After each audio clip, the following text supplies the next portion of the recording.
بسم الله الرحمن الرحيم. السلام عليكم ورحمة الله وبركاته. أهلا وسهلا بكم، كل سنة وحضراتكم طيبين بمناسبة شهر رمضان.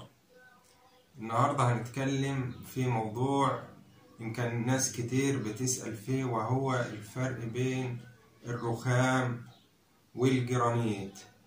ويمكن هطلع لكم دلوقتي صورتين، صورة لخام الرخام وصورة لخام الجرانيت،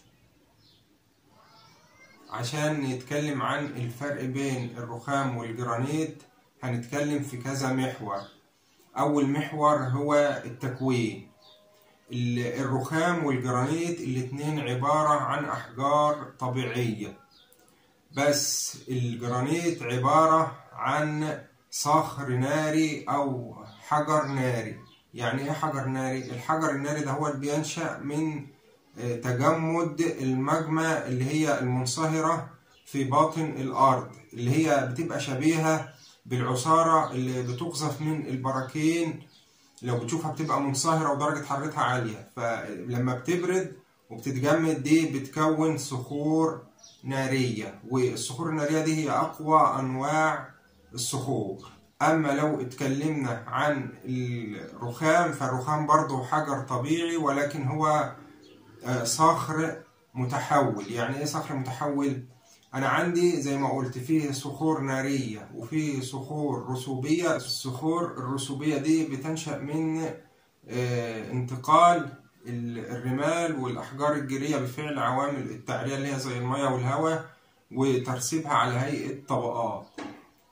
أما الصخور المتحولة فيها بتنشأ من تعرض الصخور النارية أو الرسوبية للحرارة والضغط.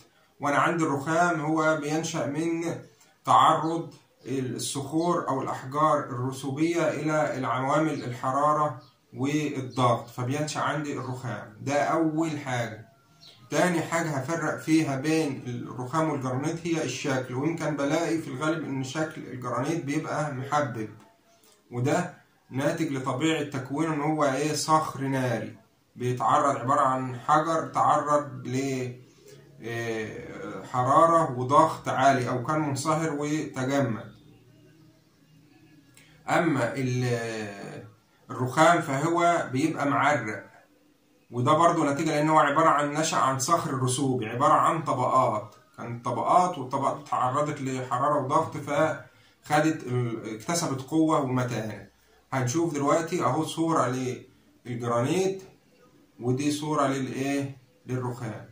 تالت حاجة هي قوة التحمل. هنلاقي إن قوة تحمل الجرانيت أعلى من قوة تحمل الرخام، وده برضه ناشئ من طبيعة التكوين، إن ده صخر ناري وده صخر متحول. رابع حاجة هنتكلم فيها السعر. طبعا هنلاقي إن الجرانيت سعره بيكون أرخص من الرخام. الرخام بيكون أغلى وبيكون فيه أشكال، يعني التعريقة اللي في الرخام بتديله شكل أحسن. طبعا أنا الحجر الطبيعي بيكون عبارة عن جبال محاجر، سواء محاجر الجرانيت أو الرخام، وبتتقص على هيئة كتل كبيرة، وبعد كده بتتقطع ويتم صقلها، تسوية سطحها وتنعيمه عشان توصل للشكل اللي انت بتشوفه في البيوت والعماير بتاعتنا.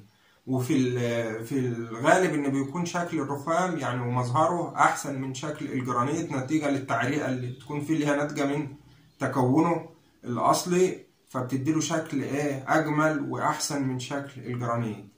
في نهاية الفيديو نتمنى لكم جميعا التوفيق، وكل سنة وانتم طيبين، والسلام عليكم ورحمة الله وبركاته.